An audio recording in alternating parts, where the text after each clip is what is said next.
This is a community celebration to step into 2026, featuring live musicians and extended DJ sets from Tambour Party founder Stan Zeff and special guest Osimade of Yoruba Soul. The event is Saturday, December 27th from 9 p.m. to 2 a.m. at Wish Lounge inside Believe Music Hall in Atlanta, Georgia. For more information, the website is tambourparty.com.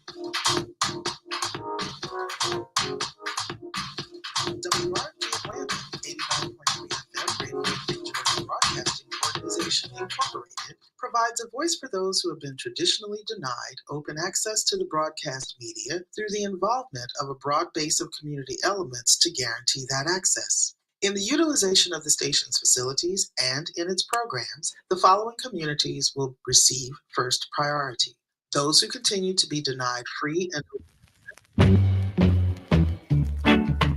or exploitation sexual orientation.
Once upon a time, there was a lady.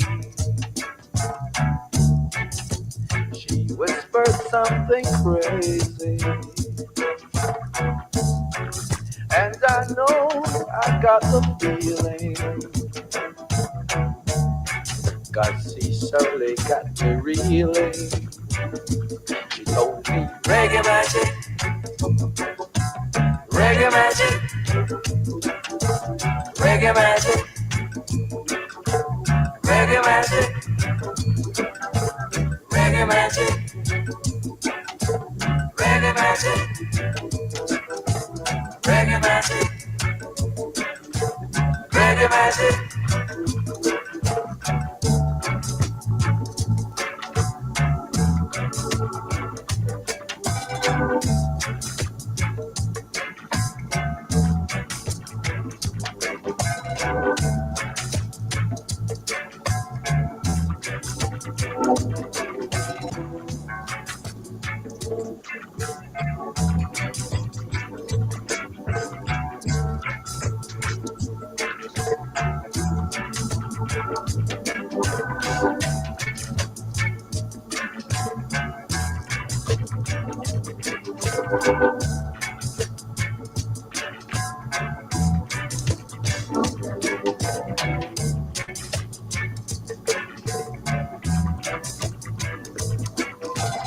Once upon a time, there was a lady. She whispered something crazy, and I know I got the feeling, 'cause she surely got me reeling. She told me reggae magic, reggae magic. We'll pour to the creative spirit, the great Ashe, out of which we all emerge. Ashe. Ashe. We pour to that creative spirit by whatever name we know it, whatever name you hold in your heart, in your mind, whatever name your ancestors gave, whatever name you learned as a child, whatever name you believe it to be, whatever name you believe it to be in spirit or in science. Ashe. Ashe. We pour to the first human beings who came into existence on this planet, the first human beings who raised the first structures, who cooked the first meals, who taught the first children, who had the first children, the first Africans, the first people, who stood upright, who walked, who figured out how to stay on this planet, who figured out how to pass that knowledge on to their children and their children's children, the mothers and fathers of civilization. Ashe. Ashe. We pour the next libation to their grandchildren, their children's children, those who raised the great early civilizations of Kemet and Kush and Monomotapa, the great medieval civilizations of Ghana and Mali and Songhai and Kanem Bornu. We pour to those who the great civilizations of the Igbo people and the Hausa people and the Kikongo people and the Mabara people, the great Mande civilizations, the great Kikongo, the great civilizations of Southern Africa, the Bantu people, the great civilizations of Southeast Africa, the Dinka, the Shilluk, the Noor. We pour to those millions who raised the foundations from which the world would learn what it meant to be human in the world. Ashe. Ashe. We pour to their children who were upon the arrival on the shores of people they had never seen before, found themselves captured and marched overland, found themselves perishing by the millions before they were held on the holding cells and the open air pens on the coast of West, Central, Southern, and East Africa. We pour to the ancestors who did not know as they were stripped of all clothing and sent denuded into boats, packed like animals, and strewn their bones across the floor of the Atlantic and the Indian Ocean. We pour to them who in the last moment on Africa grabbed the sand and grabbed the dirt and put it in their mouths and understood that the only thing they might have to preserve their place in that continent was their memory of that place and their ability to pass it on to their children. We pour to them. Ashe. Ashe. We pour to those Africans and their children who finding themselves cast adrift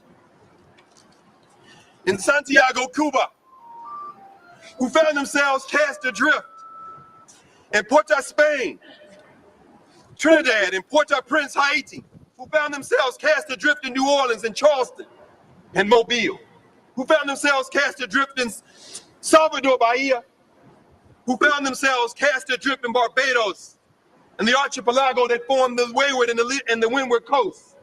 We found them in these places learning Portuguese and Spanish and French, whose often first words was, "Oh my God, oh Madre de Dios," who found themselves praying to survive and pass on to their children the memories. We pour to those ancestors who are represented in the thousands buried in all the square miles of where we stand, and who sit here buried before us in 400 caskets forged of wood from West Africa with Adinkra symbols. Each one of them, each woman, man, and child, symbolic of millions. The children of those who could not be killed, we pour Ashe. Ashe. We pour to their children who somehow survived the hells of enslavement and fought for emancipation in the Caribbean, the French, British, Dutch Caribbean, who fought for emancipation in South America, who fought for emancipation in Central America, who fought the struggles we refer to as the Civil War in the United States, who came out of that, marched out of enslavement through Reconstruction, and found themselves making great migrations, eventually ending up in places like New York. Their children's children, who making a way for themselves, became our great-great-grandparents, our grandparents, our great-grandparents, our parents. Those who, when the first bones were discovered in this space, held their hands and said, "Stop, no more." We are here to speak for those who can no longer speak with their mouths. We pour for those ancestors, some of whom came to Howard University in 2004 and followed these caskets all the way back to New York, whose names we know and the ones whose names we don't. And at this moment, as we pour this libation, I would ask anyone who feels comfortable to say the name of someone in your bloodline who is no longer physically here, but who you know made it possible for you to be here. Go ahead, let's hear the names. Haywood Carr, Porter Griffin. Thomas E. Jr., Evelyn Glover. We pour to the names that we hold collectively. Ganga Zumba in Brazil, Toussaint Louverture, Jean-Jacques Dessalines, and Henri Christophe in Haiti. We pour to the great Avengers, Nanny of the Maroons of Jamaica. We pour to the great ancestors, Harriet Tubman, Sojourner Truth, Frederick Douglass. Say the names that you study. Who are the names of the ancestors that you have come to hold in your heart and your mind as you hope that you can do what they did for us, for your children and children's children? Let's say some of those famous names. Malcolm Kwame X, Ture, Abdul Hamer, Honorable Elijah Muhammad, John Henry Clark, John Dr. G. Khalid Jackson, Muhammad. Jacob Carruthers. And finally, two final libations. We pour to those who make it possible for us to do what we do. We pour to these rangers who stand guardian over this sacred space. We pour to these Africans and these folks who have come from Howard University, the staff, the faculty, the administrators who brought us here today to bear witness. This is not a libation, but an affirmation, because their hearts still beat, their tongues still speak, their minds still think, and their minds still wish the best for us. We pour for all of those people who surrounded us on this journey today and made it possible for us to be here. We pour this affirmation of thanks, Ashe. Ashe. And finally, we pour to your children's children's children who will one day stand on this space and speak your name. Ashe. I remember the call of my great-great-grandmother. I remember the journey home. I remember the long walk to the graveyard, to the house that I would be born in, to the picnic site. I remember and I recall.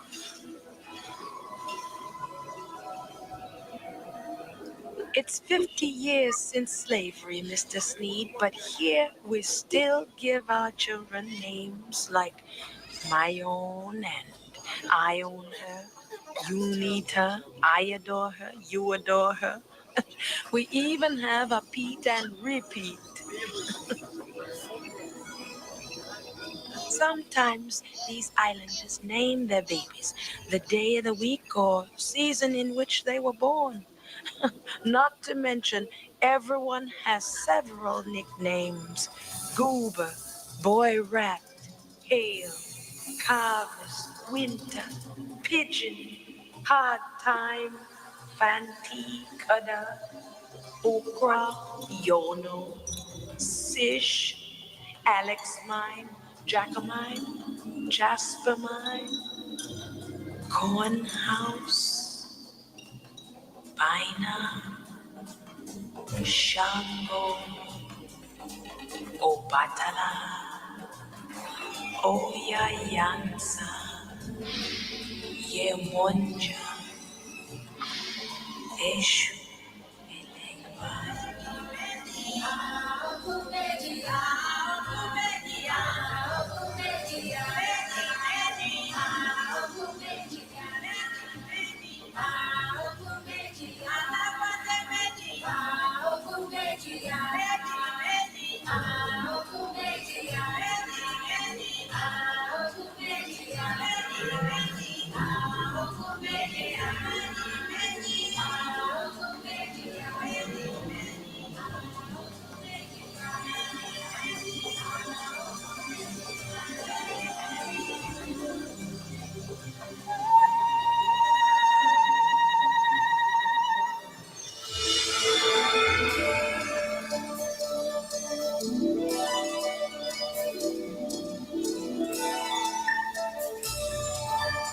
We're here today to show our respect to our family elders and to celebrate our family's crossing to the mainland.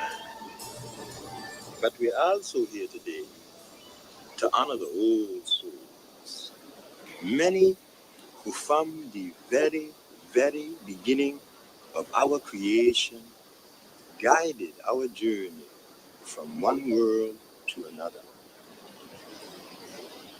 We're here today because our parent took we by the hand and teach we to swim the current surrounding these islands.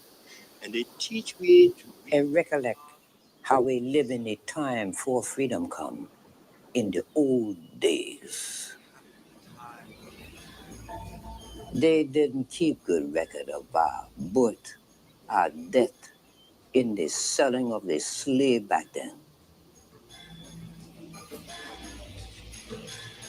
A male child might get took from a mother and sold at birth. Then year later, this same person might have to mate with his own mother or sister if they was brought back together again. So it was important for the slave themselves to keep the family ties, just like the African griot, who would hold these records in his head. The old souls in each family could recollect all the birth, death, marriage, and sale. Those 18th century Africans, the watchers, the keepers, the ancestors.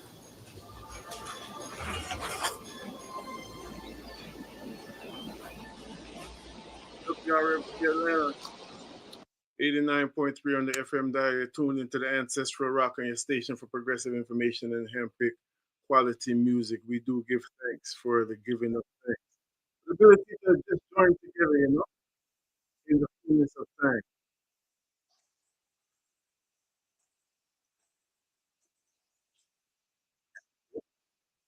We have a special guest waiting in the wings, and just as you can tell, in a Studio One kind of mood. And you know why we're in a Studio One kind of mood? Because we're in a New Orleans kind of mood. Our special featured guest today hails from the city of New Orleans, and as we've shared many times over the years, there's a special link between New Orleans, even especially the reggae music. There were two stations that used to pipe down from New Orleans to Jamaica and reach down there, and that's why a lot of the Studio One music and the ska music and Treasure Isle and such was played by classic jazz musicians, and they got their inspiration listening to their music there. And the whole are we are one, and that's the fullness of life. You're tuned into your station for progressive information. Want to say greetings to all of you celebrating some form of family time, whether it's Christmas, getting ready for Kwanzaa, just a moment to be together with no significant label, anything at all. Big up yourself. We know that family is the first government, and it takes really a group of people, a group of healed and balanced people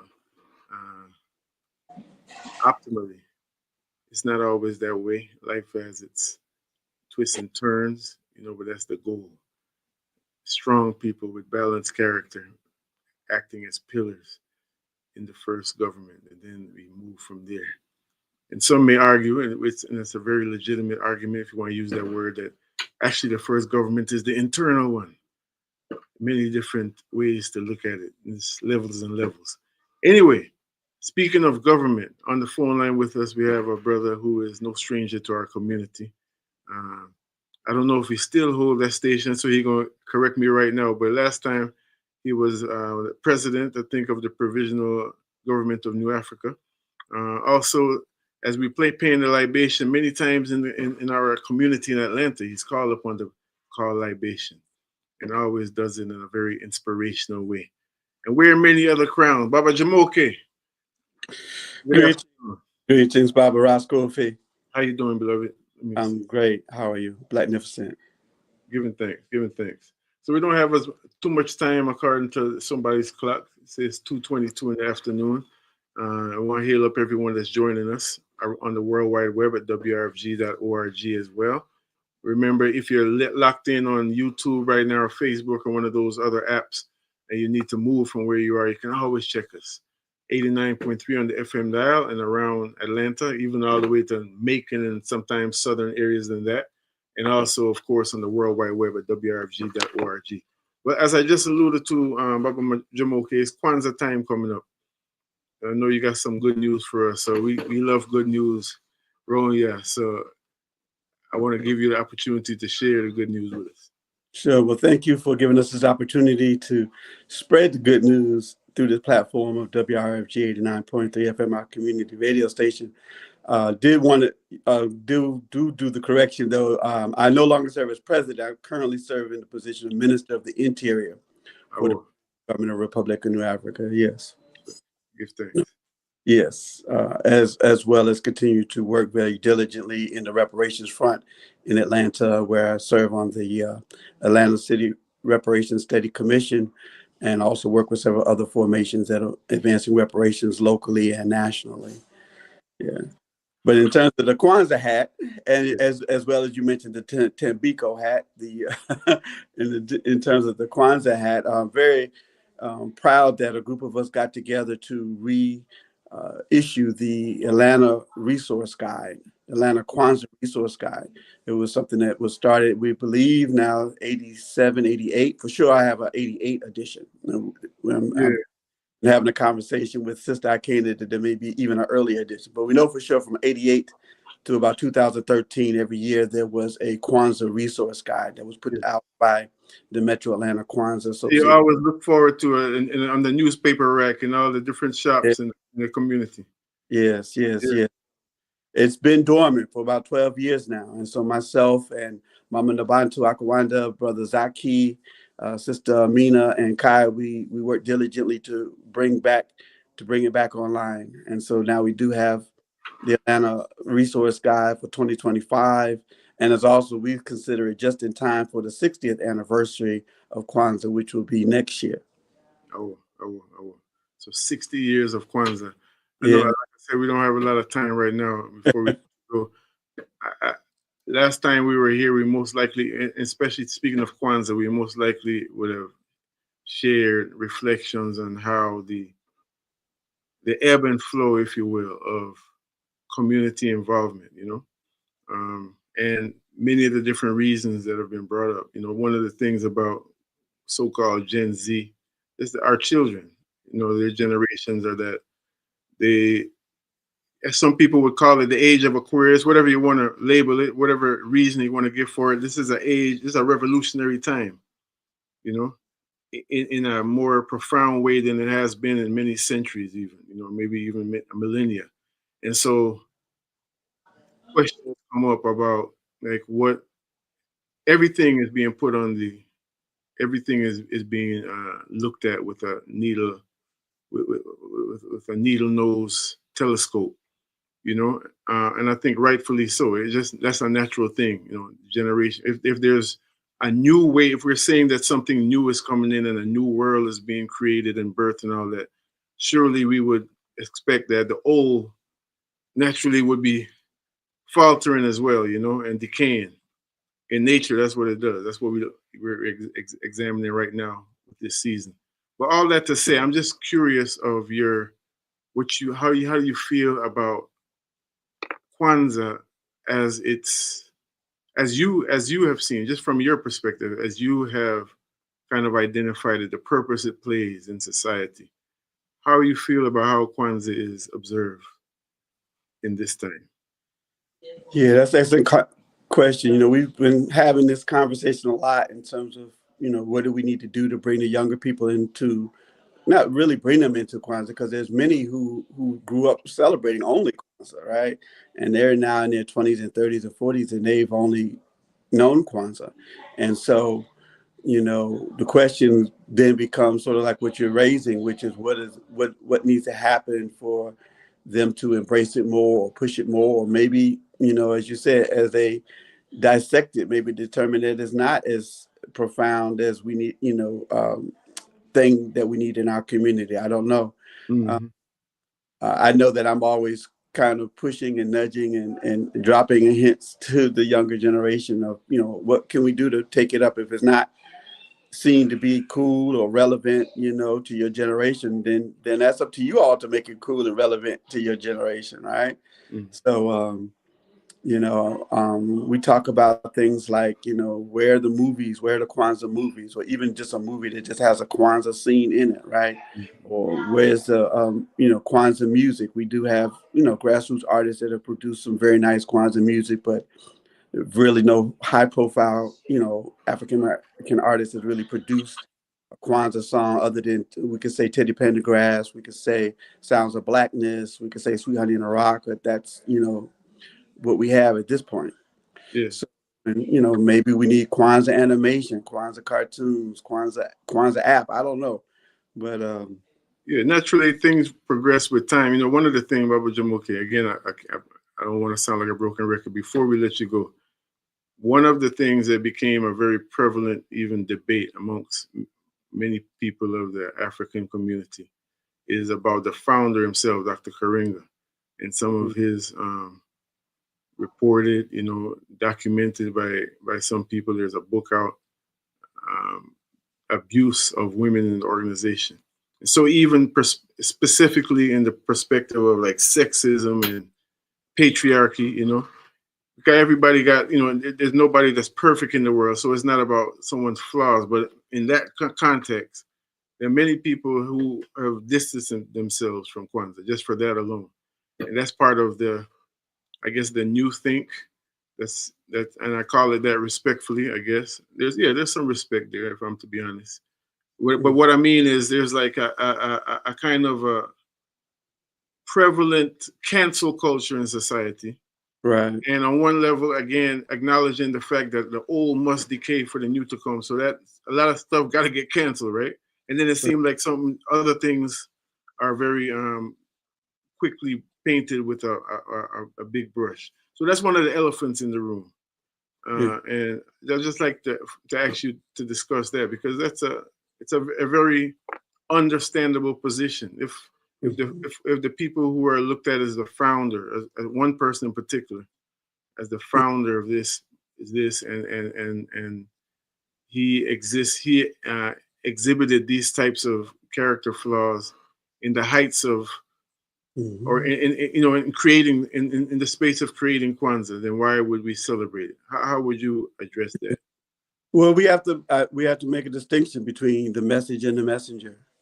As you mentioned, as human beings, we all have our challenges and our issues and our flaws and things that we've done that we're probably not proud of, right? And so I think we have to make a distinction between that. What I would really like to hear, though, is, if people are really saying that, younger people are saying that that's the reason why they're distancing themselves, because I haven't heard that conversation that much. I have heard from some elders who were around, say, during the Black Panther Party days and around during the time when, those incidences happened. Yeah. And they are, and they would themselves say that they still support Kwanzaa. They may, not speak so favorably about Maulana Karenga specifically, but that, or they chose not to publicly bash him, but they do they are concerned about some of those things that they've done, particularly if they were in the Black Panther Party, or if they were lived in the the Bay Area during that time when things were very intense. And some people have personal relationships with those people who were impacted, so I can see it from that level that some people, but in general I haven't heard of people really cancel Kwanzaa because of that. And Yeah, I mean, I've well, heard it. I know as unity builders, so I would only raise it because it's something that we can't ignore. sure. It's a conversation that's it's when we ignore the bumps and everything and try to just act like this is gonna go away. That's when we really break down functional unity. So I think every generation and our youth are no different. Has always been on record as asking for more accountability and more, more efficiency and more, improvement in the way that we do things. That's natural for the youth to, so it's all good in terms of the conversation. I love it because as you're a few years elder to myself. I came up in the same way, whereas iron sharpened iron and difficult conversation is part of the street culture, even. Sure. It's a mentality. So there's some nuances that I've found in this with just this generation of young people. Generally speaking, it's almost like I think of the long time adage that hard times make strong. They used to say strong men. That's just strong people. And strong people make easy times. And easy times make weak people. And socially, even though one could argue times ain't been easy for our people for a while in terms of economically, most of us ain't living like the Cosby, the Huxtables and all them things there, right? But still, sometimes the generation there's we're raising softer youth, and that's how we put it in one way, and I don't mind repeating that. Softer in the terms of their ability to cope with the environment, and that's a question that's just out there, that I think is one of the prevalent questions facing our generation, because the youth and the elders are on our shoulders. So it's just a natural, I'm grateful for you stopping by and even being a sounding board and sharing with us the good news that we have a chance to gather. And we also have a publication which is spreading this information again, which we all used to look forward to. A very important part of our, of nationhood, being able to tell our own story. And even during these gatherings, we can continue the work that the principles really speak loudly to. So that it continues to not be just Black Christmas, Right. just another Yeah. special day with some slogans, and we really got to go though. I'm just looking at the time, Baba. I know I done opened up. I can't. Yeah, I just want, if I could say quickly, and partly answering your question also, you asked me about the impact. And I think that we've seen a great impact of Kwanzaa over the years. We've seen, people get familiar with the Nguzo Saba. We've seen people name their businesses, their organizations, based on the different principles. We've seen people name their children after some of the different principles. How many Nias do we know, and Imanis and things like that? Over the years, I think it's had a great influence. People got familiar with Tambiko. Sometimes that's the only time someone will see a libation or Tambiko done, or the first time they see a libation or Tambiko done was at Kwanzaa, and that got, I think, more popularized largely because of Kwanzaa, that now you see Tambiko libations being done at more events and organizations and conferences and things like that. So I just wanted to throw that in. I know you said we short on time. I wanted to add that in terms of the impact that Kwanzaa has had on our community. People get familiar with African culture and traditions, people getting more familiar with Swahili, people having more of a maybe appetite for wanting to go abroad to Africa, as a result of being exposed to Kwanzaa and African culture during the Kwanzaa season. True. Give thanks. The fullness this is the activation age. So, like Bob Marley says, slogans, and there are people who've always been about the work. Let's acknowledge it and make that clear, or else we wouldn't be here. It's on their shoulders we stand, and now it's a more common call in the universe, generally speaking, for truth, light, and manifestation. So everything is being tested in the fire, and we love that. Baba Jamoke, thank you so much. Can you share with us some of the places we can get the Kwanzaa guide from? We can pick it up at. Sure. Well, let me just give the website too, because Okay. it will be digital on the website. So you got Type it in. KwanzaaAssociation.org, KwanzaaAssociation.org, where you can find out, more information about Kwanzaa in Atlanta and Kwanzaa in general. Some of the locations would be like Madu Bookstore, Life's Bistro, African Deli, Wadada's, Afrocentric Network. These are some of the places on the east side. You got, say, New Black Wall Street, the Acoma Coffee and Books, and many other places. People can pick up the guide, as well as they can always go to the website, KwanzaaAssociation.org. I see. Yes. Thank you, Baba, for joining us. Thank you for giving us. Yeah. Yes. Raha Kwanzaa, we're looking forward to seeing you out there. This year, actually, I'm here and looking forward to the family gatherings, Okay, very good. All right. And thanks for that beautiful introduction with Daughters of the Dust. Yes, sir. Yes, sir. Much love. Whatever. That's Baba Jamoke Ifetayo. Stay tuned to yourself. We got a very special guest coming up right now. In a few moments, we're going to play some music.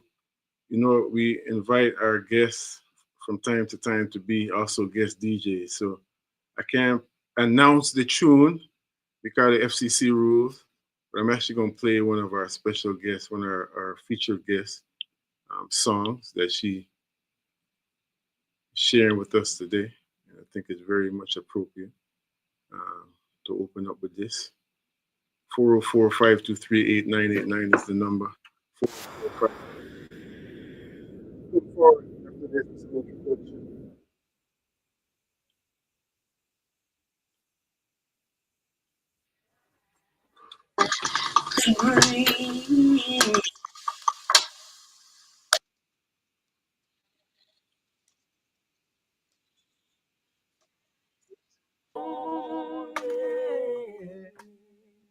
I could see and I could breathe.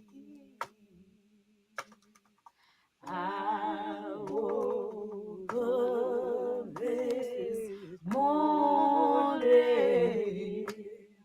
I could see and I could breathe. Are there any rights I'm entitled to? Prison chains they bind me, but I can see and I can breathe.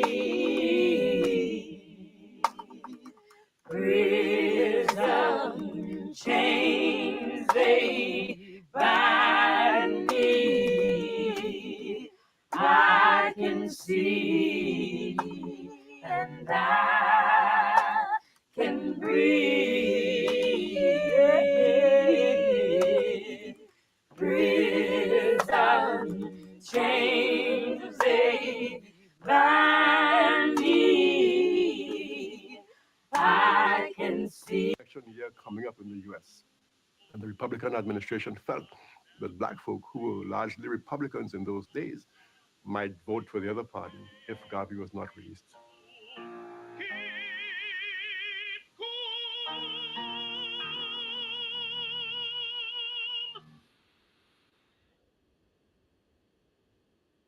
On November 18th, 1927, after serving 2 years and 9 months, Garvey was pardoned by President Calvin Coolidge. But he was ordered immediately deported. He was put on board the SS Saramaka, a ship owned by United Fruit, the same company on whose Costa Rican plantation he had worked as a young man. It was announced that Garvey would sail back to Jamaica from the port of New Orleans. It was a Monday morning in November, a cold, drizzly, damp November New Orleans morning. It was more like a Mardi Gras day in New Orleans on that particular day. Going out to see Marcus Garvey on this ship. I imagine the conductors got tired of asking for fares, so some people rode for nothing. And the fare was only 7 cents. And they were just packed on top of each other on the streetcar going out to the riverfront. And everybody went out with their children, everybody just to get that glimpse of him as the ship would leave. And the people could stand on the levee and stand close to the river. And, they were for miles and miles, a lot of people. Mr. Garvey was not allowed to land. He had to stay on board ship. He did not put his foot on land. And he spoke to the people, bidding them farewell and wishing them well and asking them to hold on, keep the fort. As the ship was moving out from the docks, the people on shore was singing the President General's hymn. One God, our firm endeavor, one aim most glorious spent, one destiny forever. God bless our president. We saw waving. We saw him do that with a handkerchief or something. But the people in general, they just was waving. Waving, waving, waving, and crying and waving, crying and waving. It's great, and I can't hardly reach. I can see, and I can breathe. And it's great, and I can't hardly move. I can see, and I can breathe. And it's great, and I can't hardly move. I can see, and I can breathe. Are there any rights I'm entitled to? Now I'm 11 years old and I go to school. I can see and I can breathe. I'm 11 years old and I go to school. I can see and I can breathe. 5 minutes after the hour of 2, we're here. Still 4 o'clock hour. We're tuning into the street. Sound 800.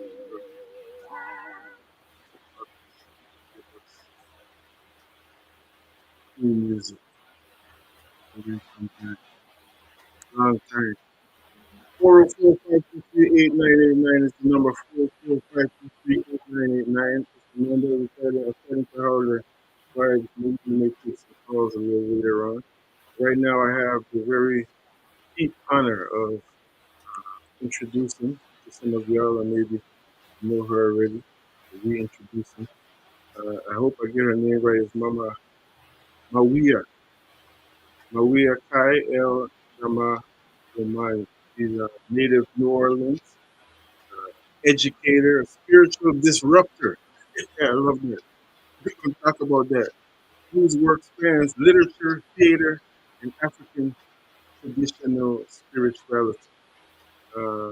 She earned her MFA in creative writing from the University of New Orleans in the fall of 2008, and her diverse literary background is reflected in the numerous publications that have featured her writings, including Crab Orchard Review, Dark Glow, Essence Magazine, Chicken Bones, Literary Journal, Family Portraits, and Women's Issues and Feminism in the 20th Century, among others.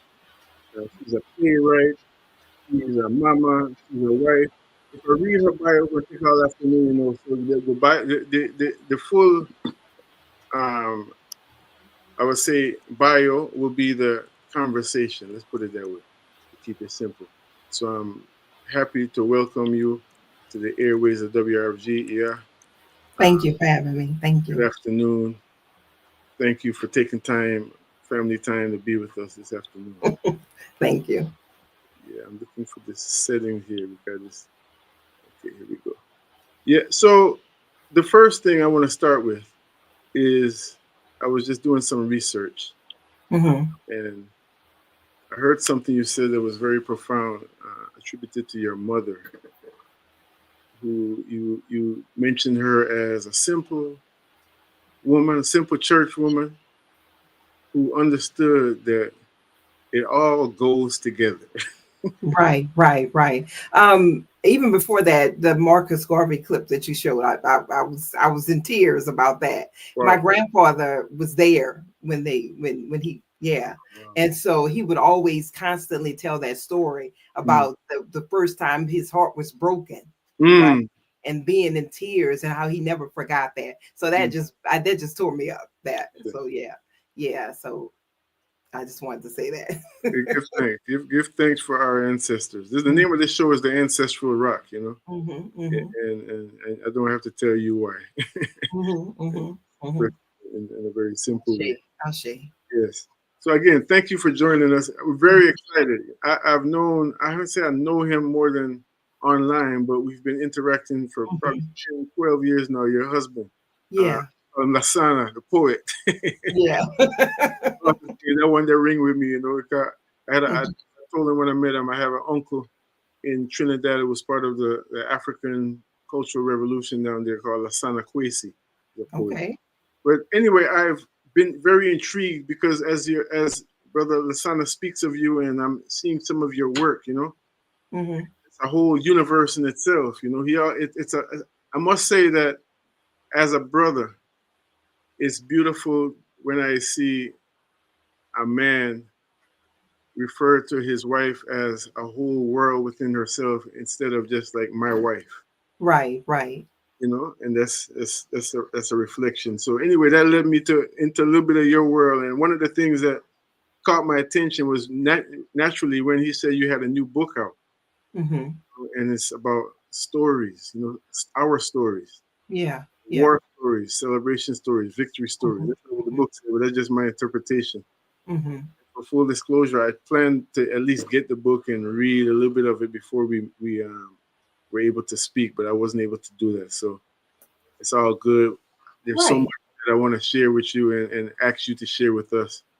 Anyway, first thing, like I said, coming back to your mother and saying she understands it all works together. Yes. Yeah. Well, I think for her, the idea is that, in our house, we have, Orisha shrines, we have all of this, just in the home. And so there is no delineation. There's no, this is for you and this is for me. I mean, she takes care of Eshu. She takes care of the ancestral shrine, but she grew up Christian, right? And so she understands that all of it is a part of our essence, is a part of our story. Whether it's just we're talking about our story here in this place we consider the New World, or we're talking about our story in Africa, just diasporically, it all fits in. And so we were brought many different places. So we have a lot, sort of that gumbo of information that we bring with us. And so for her, it is it's about how we use it. How are we going to use it to advance our lives? How are we going to use it to heal? How are we going to use it to fight? And so all of it can be used as a tool. I say all of it is a weapon in our arsenal. of weapons, right? We need it all. So yeah. Yeah, give thanks for that on so many levels, because I feel like one of the reasons that has to be even emphasized and stated is because we've been so disjointed. The whole thing of divide and rule is a serious thing, and I don't know if we've seriously taken it for what it really does and has done. Divide and conquer, just the whole self. Yeah. Not just black skin, dark skin versus light skin. That's the surface side. Oh But yeah. there's so much there. So I just remember one of our elders here, Baba Medahochi. May our Creator be pleased with him. He always would say, if a true Muslim and a true Christian and a true African spiritualist and a Buddhist or whatever were all in the same room, you shouldn't be able to tell the difference. No. And instead of trying to make that into some kind of kumbaya vibe in terms of can we all hold hands and get together, just looking at the essence of that. I'm very excited to kind of get a primer from you just for beginners. I don't want to go through Wikipedia. I think I overstand. I grew up in the Caribbean, then came here and immersed in Naya Bindu, Rastafari culture as a priest, Islam, the world of Orisha, Ifa, and from a certain perspective where when you hear of Hoodoo, for instance, just for starters, people talk about getting a root. And usually, until the last 10 years, that wasn't with any kind of admirable connotation.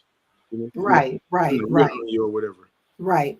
When we think about, traditions, African spirituality, oftentimes Hoodoo gets pushed down to sort of being like the bastard child of everything. Exactly. Right.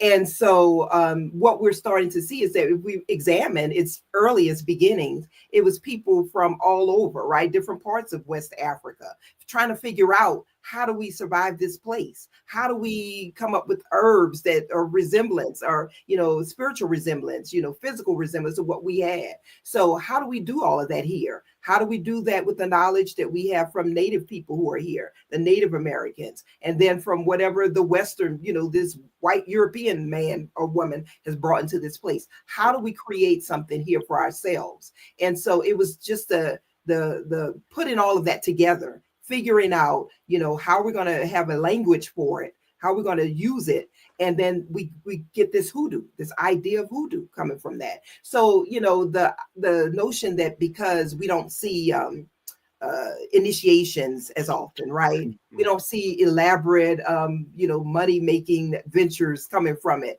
that it's not to be looked upon as being necessary, when it was our first basis of anything for a lot of us, right? And then we came into the knowing of, oh, well, let's go back to Africa. Let's do these things that were there. And so we sort of pushed Hoodoo aside. But Hoodoo was what we used when we didn't have a doctor to care for us during our enslavement, when we didn't have anybody to deal with our mental trauma, our physical trauma, our need for protection, our release of trying to get away. And we used Hoodoo for that. And so a lot of people are coming back to it because they find that they don't have to have those things, the initiations. They just need to have somebody willing to teach them, right? And to open it up to them and to know that it is ours. It is ours on this soil, right? And it is how we have pieced together this spiritual entity to help us survive. Beautiful, beautiful. I would ask to teach them about what, and I know you already started answering that question. Yeah. But again, for in eighth grade language, what is Hoodoo? What is, when I think of it in terms of this conversation, I keep thinking of a proverb which says, let me say it in a different way. One of the reasons that I'm very intrigued to have this conversation is the proverb that if your only tool is a hammer, you treat every problem like a nail, right? You kind of spoke to that a little while ago. Tools. Right. Tool is a very functional thing for a person. It's root work. It's conjure, right? It is using whatever you have at your disposal, right? You didn't have the ability to run out to a botanica, right? If you're enslaved, right? So it's using water. It's becoming one with nature, right? I always talk about using water, using the soil. If you have nothing else, you have some soil. You got some water you can use. And so it's using those things to manipulate change in your environment, right? And so talking to that water, becoming one with it. If you're going to use Psalms, right? My grandfather, who believed that we take that language of our oppressor, and in our mouth, now it becomes our tool, our weapon. And so they didn't want us to use it as a weapon, right? It was to keep us subjugated. So we speak to the water in this language, and now we're making this our machete, right? So we're not using it to be, woe is me. Now we're using it to inflict harm on them. So it takes on a different meaning, a different connotation when we say it, right? We weaponize it. So it's a spell now.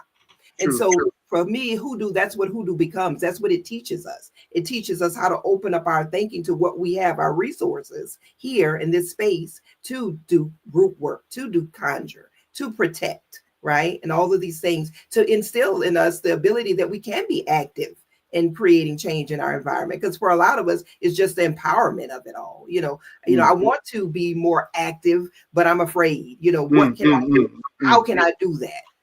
And so it's using that energy from those ancestors who were not afraid to go out there and do it, harnessing that energy, so yeah. Good thing. On the phone line with us, Mawiyah. I said it right, Mawiyah?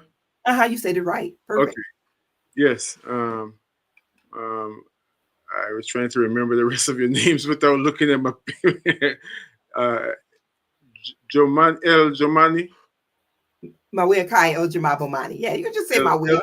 El-Jamah Bomani. Just trying to remember your name. So thank you for joining us again. And we're just getting started with the conversation because really we want to get into your book, your new book. And I know that a lot of these basic questions are answered probably in many different ways in your book. But just, as I said, because you don't know the author, you don't know what you're reading kind of thing. And not even with you specifically as a person, but the whole concept, there's still so much misconception. Again, while I was doing some research, I listened to a conversation, a very vibrant conversation you had with someone. And you were talking about, the question was raised about the sensationalism of Hoodoo. Now, especially with a blockbuster movie like Sinners, and that's a recurring, if you want to call it, concern amongst any tradition when it was underground and then it went mainstream. I was just remarking the fact that because you could choose to be on either side of the fence. Some people in a society, in a tradition that needs to remain sacred and protected, with all that going on, may choose to withdraw. You chose to come forward in the public square and even make a declaration in your way. I wanted to ask you what informed that decision? It was just talking to a lot of people, clients, right? Talking to family members, and a lot of people really wanting to know and feeling like they didn't have a place to go. And a lot of times when they were going to places, it was white people, who were saying, oh, I learned this from this person who told this Black person who told my great-great-grandmother something. And so, it gets disjointed, right? Because it's a practice that's for us. And so if it's for us, then the teachers of that practice need to look like us, right? And so I ran into that a lot, right? People wanting to know, the authenticness of it all. And then they were finding that they were running into people who were white, creating AI books about Hoodoo, Exactly. Right. And posting images of individuals who look like a Black person who's been looking that same way for 20 years, and you can't find any other information on this person, and I often tell people that look up their author page, do the research, right? And if you can't find, then it's probably not a real person or someone, white who's making money off of it, because they know that if they put their face out there, they're going to receive a lot of challenges and backlash from it. So it was just that the idea that, wanting people to see that I'm a real person and a real person who's practicing this practice and living this life, and to be able to ask the questions, buy the book, get the information, do the things, and not feel like, oh, I can't trust, what's out there, right? Because we see so much out there on TikTok or wherever, you go to buy books. And a lot of times those individuals don't even look like you, or they're not even us. But they're trying to tell our stories, right? And trying to sort of like with the blues, right? When you have white people come into the blues and say, well, what, the blues don't have to be sad. It's called the blues. Yes, it does, right? That is the basis of blues music. We love it. We love the sadness of it. And so the same thing with this, they'll come in and say, well, hoodoo doesn't have to do that. We can use it just for this. And no, it wasn't born out of that. It was born out of this need, for protection. So yeah, so it was just that, wanting people to have a face and a voice that they could relate to, and they could say, okay, I feel comfortable, coming to you, talking to you about how to do these things, and I feel safe. True. Give thanks. On the phone line with us, Mawiyah, and we'll be right forward. I'm looking forward. Let's just get into the meat of the matter now. Let's get into your book. The name of give us the full name of the book, please. All right. Hoodoo Saints and Root Warriors, Stories and Magic for Liberation. That just sound to me like so very appetizing, like we want to sit at your feet for a little while and let you tell us some stories, even though it's the middle of the day, bedtime story or daytime stories, 404-523-8989 is the number. Stay tuned to yourself, family. We'll be right forward with more. Mawiyah, if you have to leave the car, you're locked in, you don't want to leave, don't feel no way. WRFG.org. WRFG.org. You can stay tuned to us with your family. Stay tuned to us, and even if you want to take a walk in the woods. Of course, there's nothing that beats silence at times, but if it can improve on silence, it might be something to even give you some keys and stories that help you go deeper. Tune into yourself on the Ancestral Rock. Stay tuned.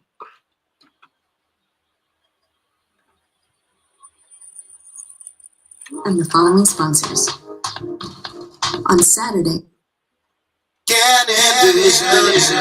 funding for this program is made possible by listeners like you and the following sponsors. On Saturday, December 27th, Tambor Party presents Sacred Underground, the new winter series for intentional dance experiences rooted in Afro and deep house music. This is a community celebration to step into 2026, renewed and joyful, featuring live musicians and extended DJ sets from Tambor Party founder Stan Zeff and special guest Osunlade of Yoruba Soul. The event is Saturday, December 27th from 9 p.m. to 2 a.m. at Wish Lounge inside Believe Music Hall in Atlanta, Georgia. For more information, the website is tamborparty.com.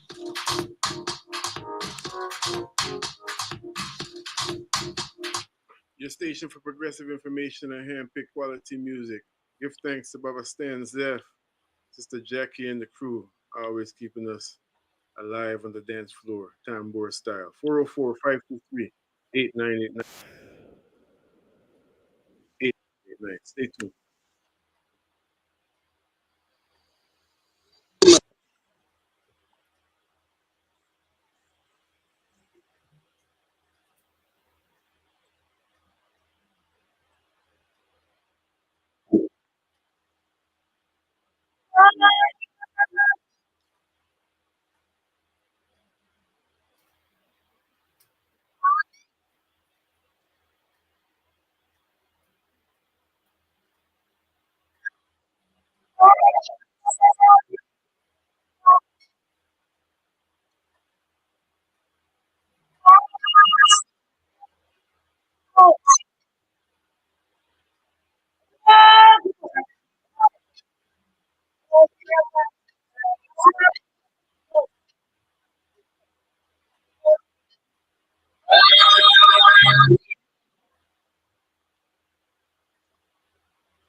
Music.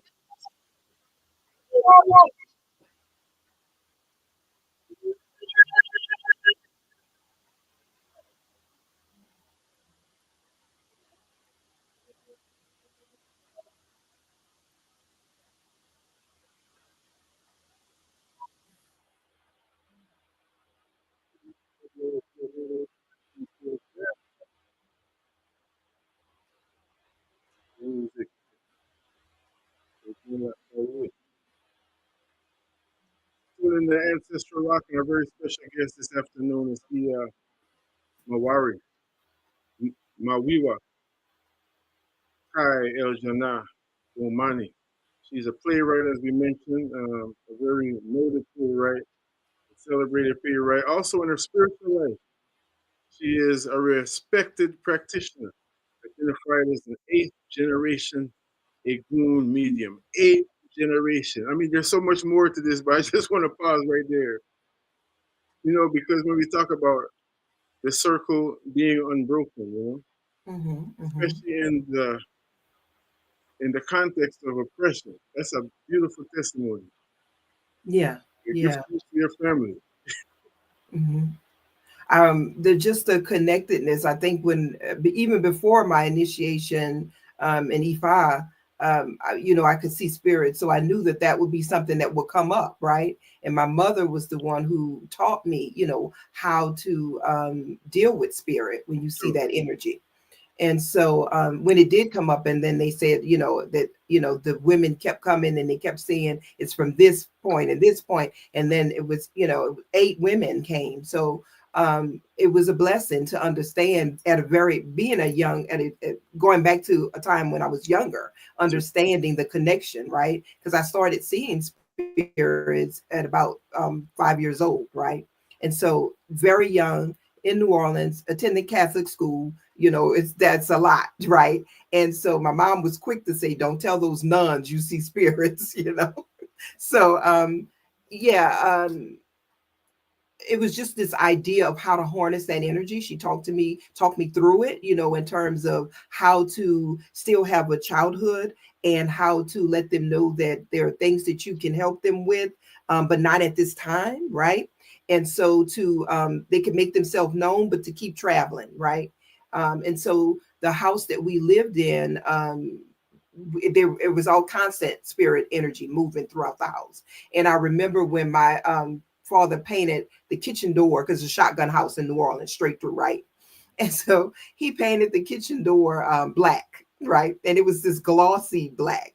And I remember after that, it was just movement. It was almost as if a portal had been opened, and it was just more, it was kind of like a stampede almost, right? Of energy coming throughout the house. And so I had to learn very early just how to tune that out, how to channel that, so that I could just go to sleep, right? Because I was having moments where I couldn't sleep. I wake up and have to go to school and couldn't sleep.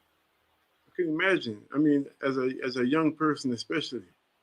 So, Yeah. why I want to ask you, Ian, why do you think that the ability to see, the ability to perceive, is so downtrodden in this society? Is looked upon. Why it's something that one would have to hide or kept hidden, where in other societies, it may be something that is a very as a station people may aspire to, like as a safe Right. position. Yeah. I think that in this society, I think anything that goes against the Judeo-Christian belief, right, is something that is meant to be feared, right? And so if you say you see spirits and you go to church, right, whether it's Catholic, Baptist, whatever, the first thing that you're going to be met with is, that's demonic, that's energy that you shouldn't be, communicating with. And even more deeper than that, if you see it as often, then it's a chance to be whisked away, to some mental institution, which I have had people in my family that has happened to, right? Husbands or wives, they're saying, I can't deal with this. This person, is having a breakdown. And I think a lot of that is just the not knowing how to channel that energy, right? How to calm that energy. And so when you're met with that all day, right, you're trying to work, you're trying to do whatever with your family, and that's you constantly hearing these voices, then I could see where people would say that there is a mental lapse, right, happening. Even still where, the Christian idea of it being something, attachment that's not right, that's demonic, that's, devilment. And so you're taught to just, ignore it, for a lot of people. And so when I was younger, I know one of the first things that I was told is that when they come, if you act too afraid, they won't come again. Right. And part of it is your purpose, your reason for being here, to be able to communicate, and to be able to see what they're looking for, what they need, and to help them cross over. Right. And if you can't do that, then you're sort of stunning your growth for the family line. Right.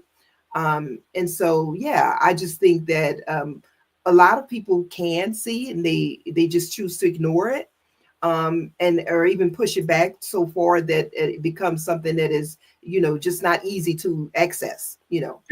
when the time comes. So, yeah. So do you feel I would say, do you feel, is this something, this calling, this anointment, if you will, something that's family based? Because I'm thinking again, for 8 generations, your people just took a stand and said, we're not only going to not hide from the true reality, but as you said, very importantly, we're going to train our young people how to channel the energy, how to deal with it, how to Yeah. Yeah. so now I it truly becomes a tool. I think that the decision was made that, we have to do this because this work is going to not just help our family, but it's going to help the community. And so I think that there were other relatives who saw, but they decided against, dealing with it. And so the ones who chose to, they just were able to pass that along, because it wasn't always like a mother to the child, it might be an aunt, right, to passing it along to her niece, So it was just there within the bloodline. And so there was always an earlier story that was told. And that story sort of lets you know that if you decide to sort of shun it, there are, repercussions that might not be so good, right, for the family. But then there are also saving grace moments. I remember my mother saying, being a young girl, maybe about 9, playing with the doll, and this relative came over who had married this lady, and she wanted to ensure that this insurance settlement would go to only her husband. And so the idea was that this person would come and drop something inside the home, right, and then leave out the bag. And so there's this saying: if someone comes through your front door, you don't let them leave out the bag. They always have the same way they come in. And people, who don't know, they will say, well, who does that? People do that, right? And so when the other people came home, they started to get sick immediately, violently ill, and then she remembered, oh, I saw when he did this thing, right? Dropped this stuff, touched my head, and then went out the bag. And so this understanding of we have to be vigilant, right? These things can happen. So if you're that's the way that the parasite moves. Right. So if you're the seer, then you can't say that I can't do this work. I won't do this work, because you may be putting your whole family at jeopardy, right? Yeah. And so, yeah. So I often remember that, and so you think about people having house parties and all that. I remember my sister, having to remind her, you can't, don't let them leave out the back, don't let them, kind of thing like that. But and people today, they go, oh, well, nobody does that. But you don't know, right? You don't know the ways in which people things advance, just like we have advances in technology, we have advances in spiritual warfare as well. So yeah, it's just about accepting the calling, finding out and accepting the fact that by accepting the calling, you're there to be a protector, right? And if there's no protector for the family, then you got the gate open, right? True. Is that fair? True. Thank you for answering that.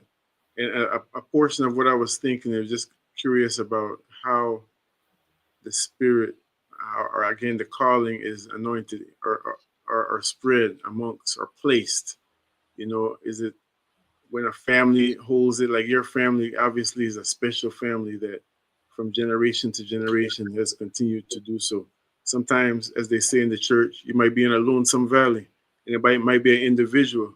So, how the question I'm asking is, how does I don't know, the word I keep using is anointing, but how does the calling, the initiation into being someone who is a functional Right, Hoodoo right. practitioner, how does that work? I mean, whatever you can share publicly, of course. Hmm. Well, I know for me, the calling, the birth calling was being born with the skin over the face, right? The call, and the almost losing sight in the eye, in one of my eyes, right? And then having that brought back, the sight as well as that skin removed, all of it opened up a way in which that those generations of knowing can come into my spirit, right?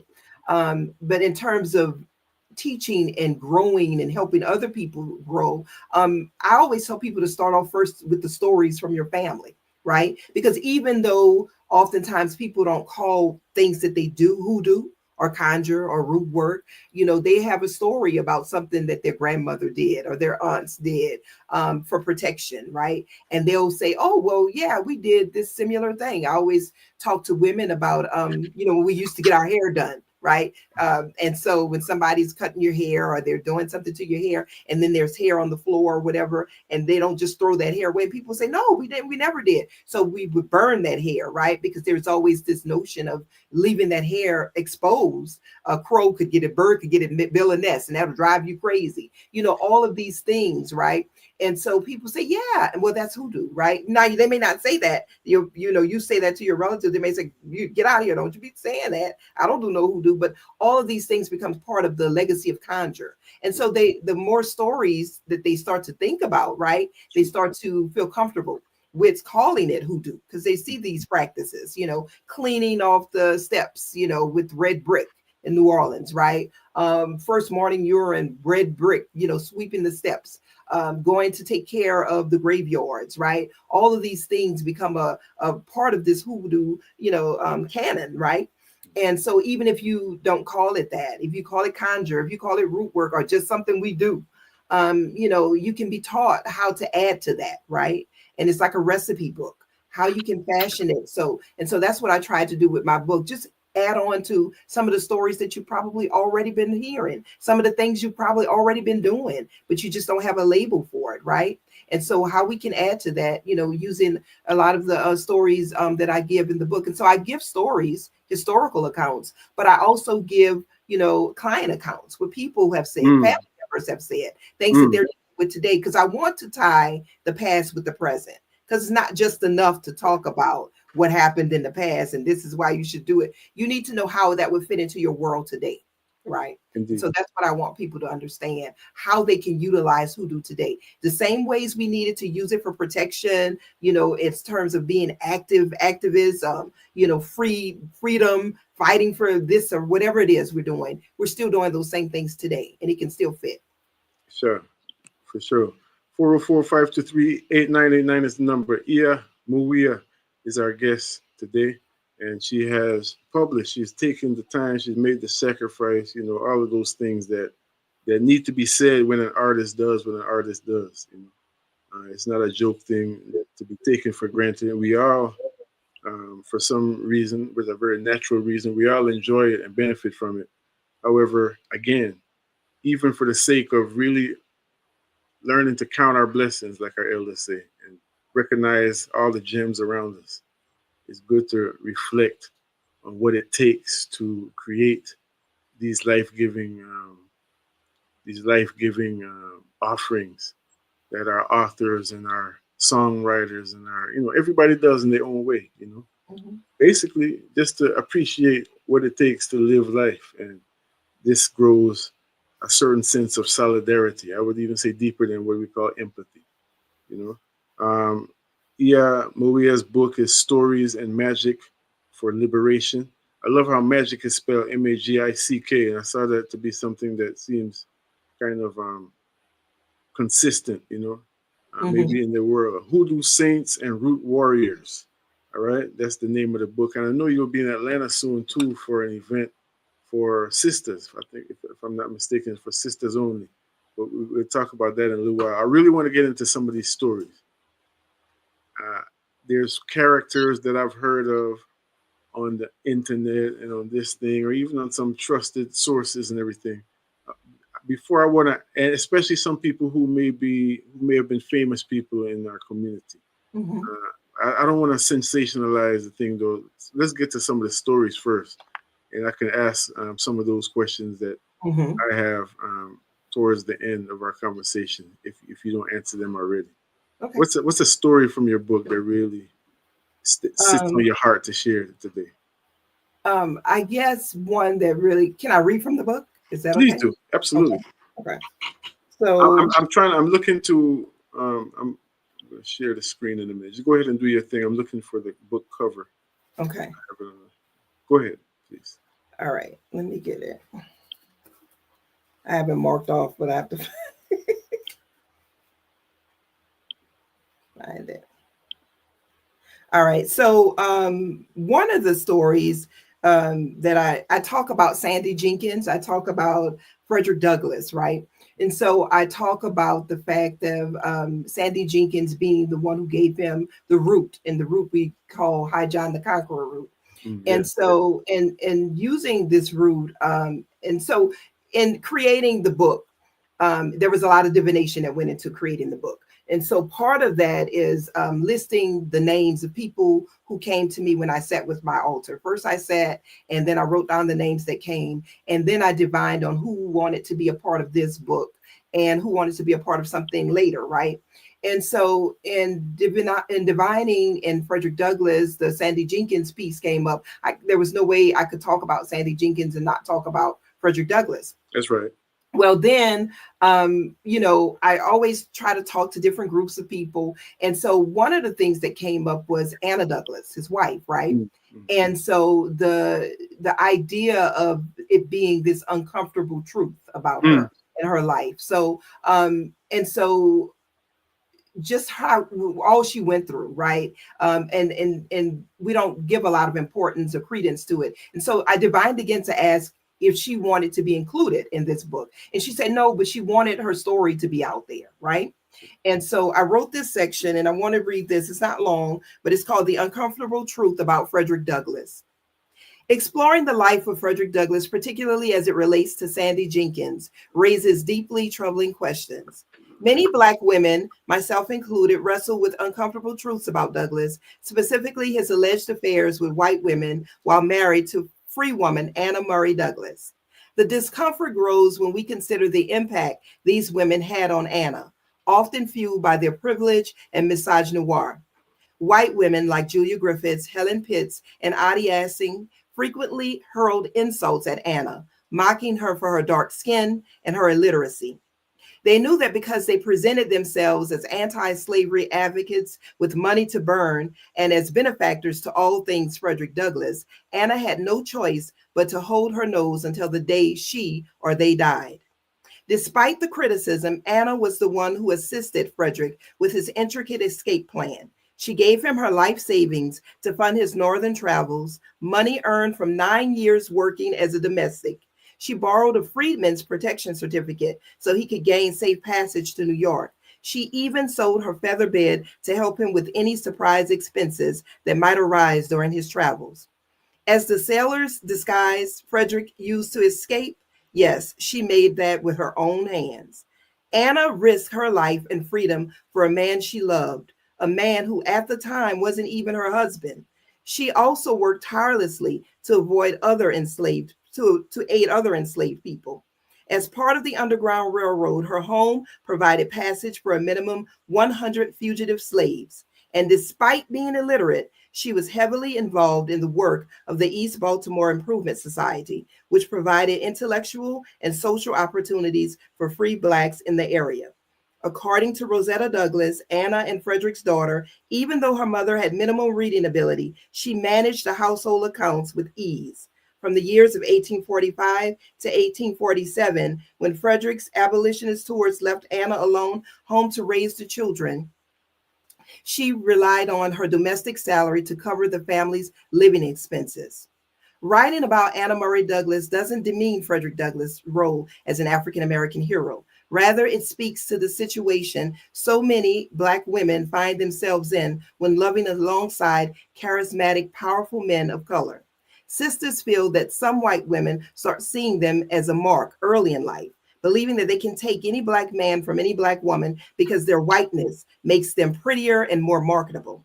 My Black sisters also believe that in a white supremacy world, they are Anna most days. And if their purpose and values don't fit a European worldview, they'll be locked out of any kind of meaningful relationships with Black men. So hell yeah, we love Frederick Douglass. However, as BIPOC women, we recognize that Anna deserves our love even more. Were it not for Sandy Jenkins, and more importantly, High John, Douglass's story might have ended at the hands of Covey's violent and masochistic temper.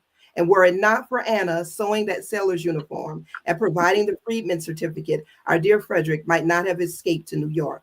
Without Anna, we might not know the champion of anti-slavery politics, women's rights, and the Underground Railroad. I say without Anna, no Frederick. I say without Anna, no freedom. Ashe. You did 3 or 4 things at once. You enlightened us in terms of a historic context that is often overlooked, and told a story about some tools for liberation that our people use. Mm-hmm. You mentioned High John the Conqueror, and that's definitely one of those,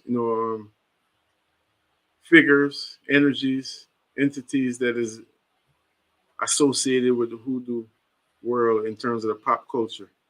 And I just found out, I'm today years old, as the young people say, that the Morning Glory, I was thinking of the name, I'm looking at the picture.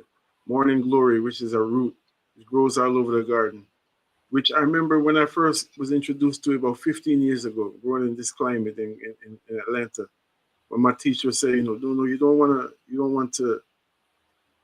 this to spread, you want to choke it out because it's invasive, Mm-hmm. and feeling very uncomfortable about that. Mm-hmm. Even though it's invasive, and it's invasive in the context of having a domesticated garden, Mm-hmm. When it's in the wild, it's just doing its thing, Right. But anyway, I just found out today that the Morning Glory is known as High John the Conqueror, or extension. How does that work? Yeah, well, people use them both. They use the, and when making satchels, they will use the root, the High John the Conqueror root, the hardened root, but they would also use the Morning Glory as well, putting it in your satchels, anything that you're carrying in your juju bag, in your mojo bag, taking it with you as protection. So, this High John is, because it's so readily accessible, because of the Morning Glory, the evasiveness of it, right? Just having this free reign, it becomes this story within itself, and leading us to freedom. This idea that we can also experience this free reign, right? We don't have to be choked into a space, right? We have this ability to reach out and to stretch out our reach, our arms, our legs, and to move. And so High John is very important. It is, I consider, almost like Catholics would consider a rosary bead, right? It is just that pertinent. There is no hoodoo practice without this idea of High John the Conqueror root. The root itself, the stories behind the root, the story of this prince who needed to be in this space, to be in captivity, so that he could teach the lessons to the people about how to find freedom, how to access freedom, why freedom is necessary, all of it, begins with this root, right? This idea of using this root to call on this ancestral energy. It becomes just the mainstay. There is no hoodoo without it. It has to be there. It speaks to that. It speaks to almost what I would say with Frederick Douglass, almost an invisibility, but it also gave him this strength to say that I am a man, right? I'm not a child, right? And when I'm going to go back and we're going to duke it out, and I'm going to do it as a man. Not as this man child that you can, subjugate and maneuver here or there. I have rights. So it gives that empowerment, right? And so that's why it is necessary, because nothing else can be done in the form of hoodoo if you don't have that empowerment and that belief that you deserve, freedom, you deserve protection, you deserve to be an activist for your own rights. There's nothing else you can do. You can't do it in fear. Sure enough. 404-523-8989 is the number. 404-523-8989. You cannot do it in fear. Mawiyah is on the line with us, and we're discussing her book, and we're just getting into it. The story you shared was very serious. I wonder if there's a story that you have in the book that you said you divined about everything. So, but like you hesitated to share, but you just kept, is there something that you really felt compelled to share, like other than the rest of them, through your research? Is there, I don't know why that question is even in my heart, but I'm going to ask it. Right.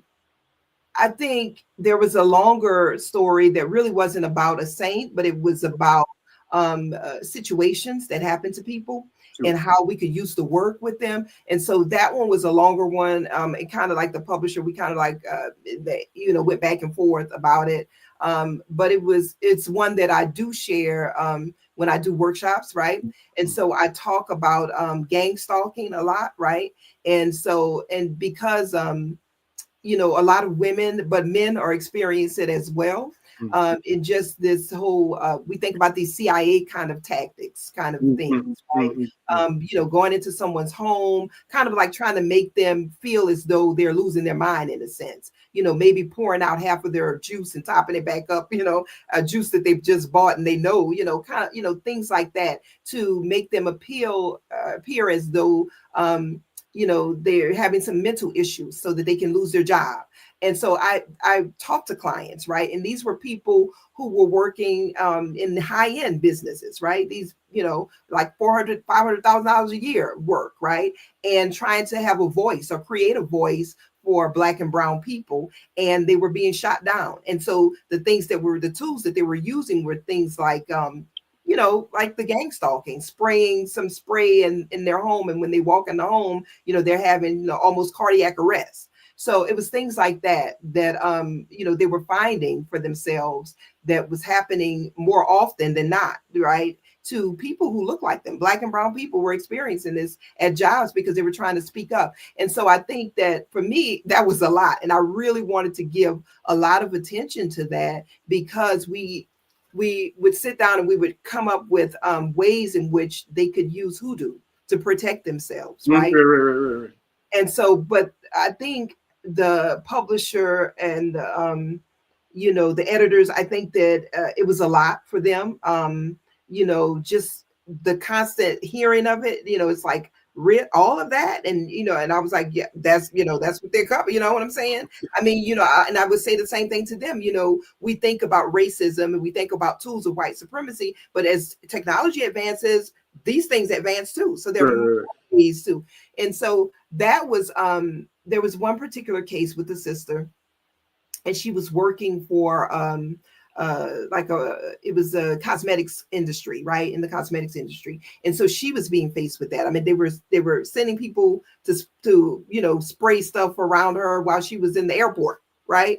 In the bathroom. And so she was, having these fits and passing out and couldn't make meetings. And so they were trying to say, well, you don't need this job, this promotion that you just got. And she knew that it was all of these things that was happening. And she was like, I'm not crazy. I've gone to the police. I've tried to do these things and nothing's being done. They're saying that that I'm making it up. Maybe you had mace in your bag and it went off for some crazy, foolishness. But just that, how the advances in these racist techniques are affecting us. I really wanted to you just delve into that a bit more, because I think that it's things that we might see if you're watching Mission Impossible or something like that, but you don't think about how those things can play in our everyday life. And so to have by social engineers. Yes. To have those conversations, we think a lot of times we're so far removed from that. Nobody's doing that to us, you know.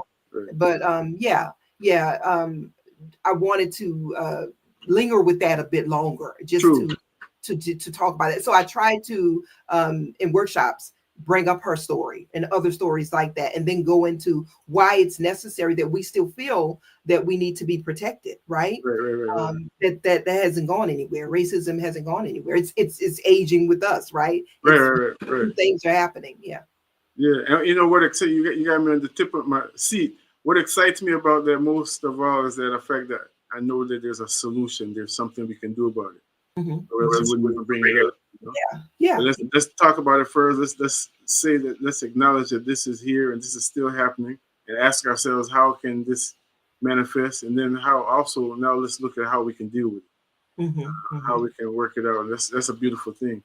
To me, that answers the question for anyone who would ask, is the practice still relevant? You know? Yeah, is very the much practice so. still relevant? You know what I mean? It's because it's just a manipulation of energy, and that never changes. No, it never changes. If you got, like you just said, if you have an advanced way to do it, then deal with it. And share the love too. And you know, it's about being in community with other people who are working in practice for you as well. Because one of the things that with the sister, it was okay, it's 6 to 7 of us. All right, we're gonna be doing this work along with you. We're not in the same space. You're in another state. We're in another state, another country. But at this particular time, right, whatever our time is, we're gonna come together. We're gonna work this together for you. You know, and so by doing that, making that commitment, right, to help her, you know, we're changing it. We're changing the trajectory of where this energy is going, you know. And so a lot of it was dealing with, just like I say, the things that we already have in our home: water, soil, right, the power of our words, right, and just the power of our words together in that at that time, you know, help to create this change, help to create this sort of a field of protection around her, until she was able to say, you know what, I'm going to create my own business. I'm going to use this time that I have left here, and I'm going to do something different. You know what I'm saying? But while you're here, we need to keep you lifted and keep you protected. And so it was a lot about being in communion and with other individuals, and saying that we're going to work this work together. There's more power when we do it together. True indeed. 404-523-8989. This is WRFG Atlanta. We're going to take a very short break. We have Mawiyah with us for a few more moments. Appreciate you taking this time to be with us this afternoon, on the Ancestral Rock. I can definitely say you have an open invitation whenever you have some time to come forward, because we want to dig deeper.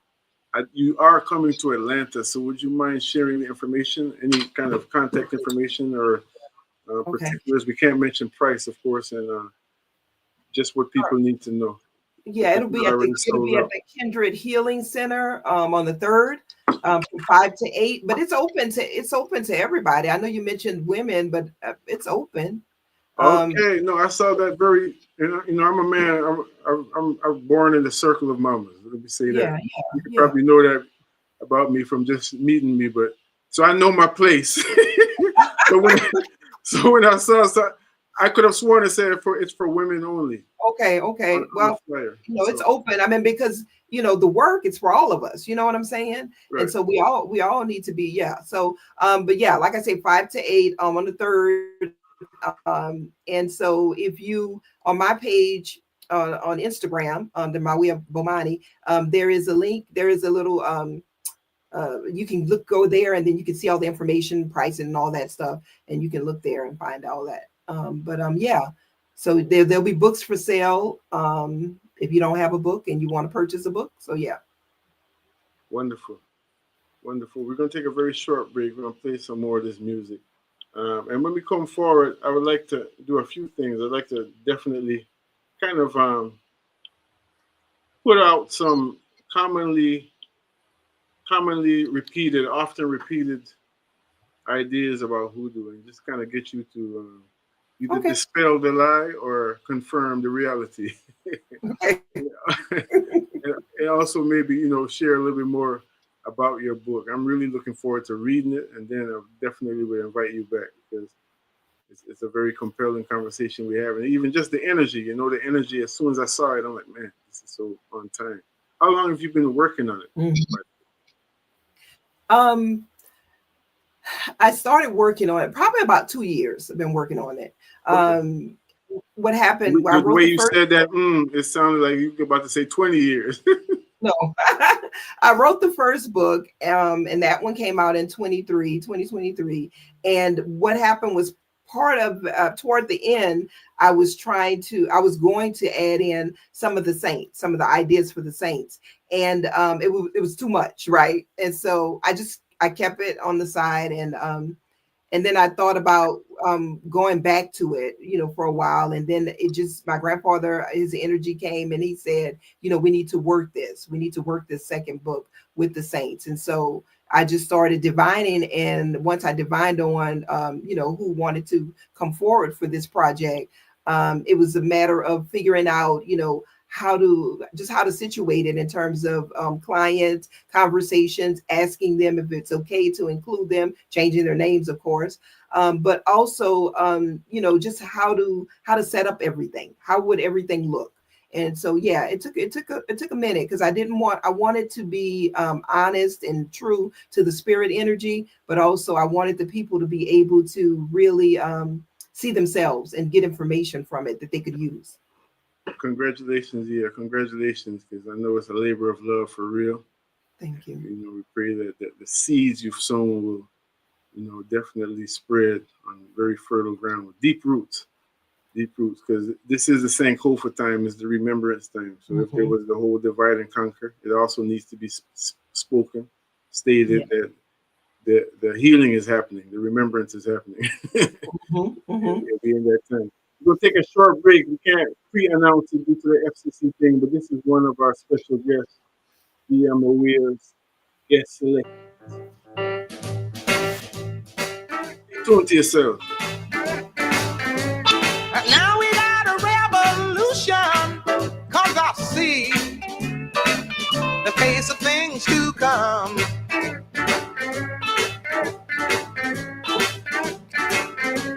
Yeah, your Constitution, well, my friend, it's gonna have to bend. I'm here to tell you about the destruction of all the evil that will have to end.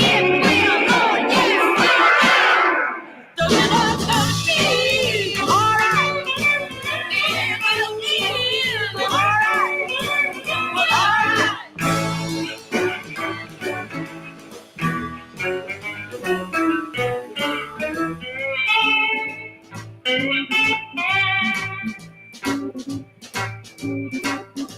Some folks are gonna get the notion, I know. They'll say I'm preaching hate. But if I have to swim the ocean, well, I would, just to communicate. It's not as simple as talking jive, the daily struggle just to stay alive.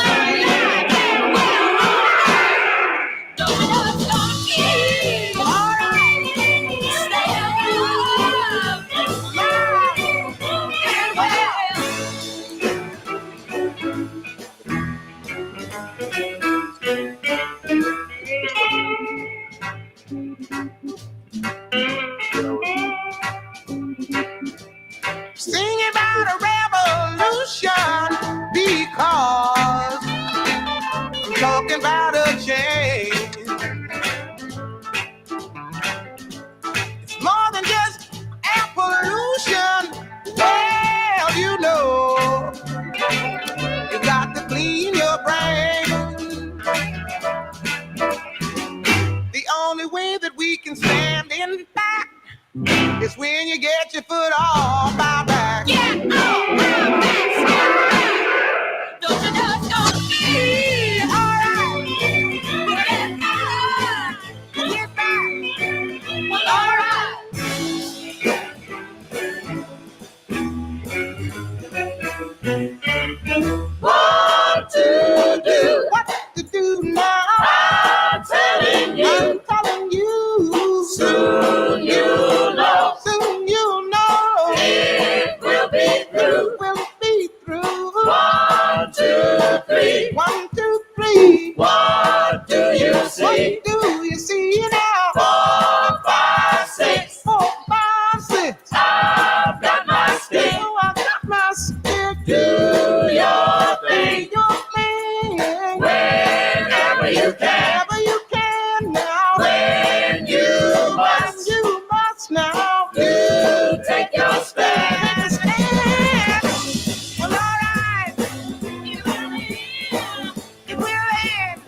Yes, indeed.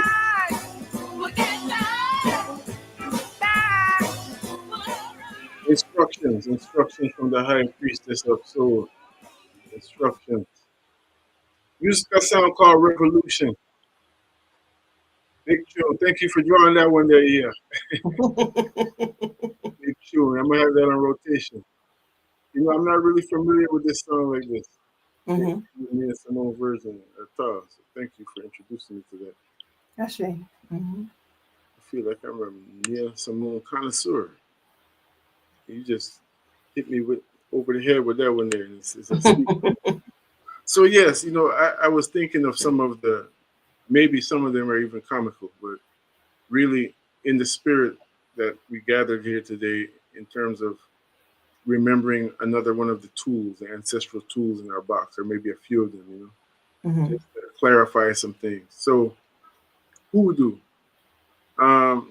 Again, we spoke a little earlier, kind of hinted at it. There's been this mystique, especially in the African community in the South, the Bible Belt, that it's an either or either.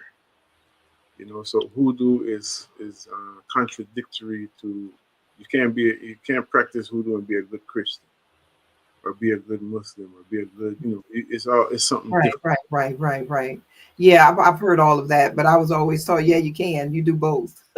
I mean, I grew up in the city where Marie Laveau would, you know, she would use the cathedral to, you know, get her tools ready to use when she was doing her vaudou, right? So, Right. I mean, yeah, you can do both. Yeah, so definitely hoodoo practitioners, you know, yeah, you can do both. There are people in Africa who call the Babalawo, you know, when they're gonna build a church, right?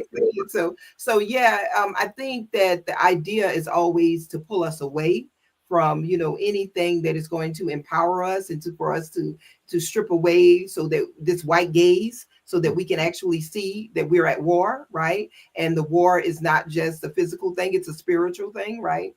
So psychological. And so if you are psychologically enslaved, right, by a belief system, then there is no freedom for you, right? You are going to continue to teach that to your children and their children and so on. So to, you know, look at hoodoo as being something that you can't do, saying that to someone is saying that you're taking away their freedoms, right? Disconnect yourself from your power. Yeah. Disconnect yourself from your power and be slave. Yeah. 404-523-8989. Another one. This is more of an esoteric one, I guess. No one can put a root on you unless you agree to it. Oh yeah, people like saying that. Yeah, one of my teachers would say they would like for you not to agree. They would like for you not to know, right? You know, I remember Louisa Teach said that years ago. Yeah, people say you can't do nothing unless, you know, they say we don't need you to know. We don't want you to know. You know, it's even better. So yeah, so that's not true. You know, people can do it. It's best to be protected. They can do anything to you. You don't have to know what's coming. You know, like the story I gave earlier with my mother being the child, right? She didn't know what was going on. She just saw him dropping the powder and leaving, right? So, and nobody expected that. He's a relative, right? They expect him to come over and, you know, get something to eat. How's everybody doing? But not to do that, right? And so the idea is that if you don't see it coming, that's even better, right? It's when we know, we expect somebody who's our enemy to do, but we have to always be protected. You always have to be man. Give thanks. 404-523-8989. It's 10 minutes before the hour of 4. We're here until the 4 o'clock hour. Seems like some callers want to get through. Let's see. You open to take a couple calls? Yeah, that's fine. WRFG.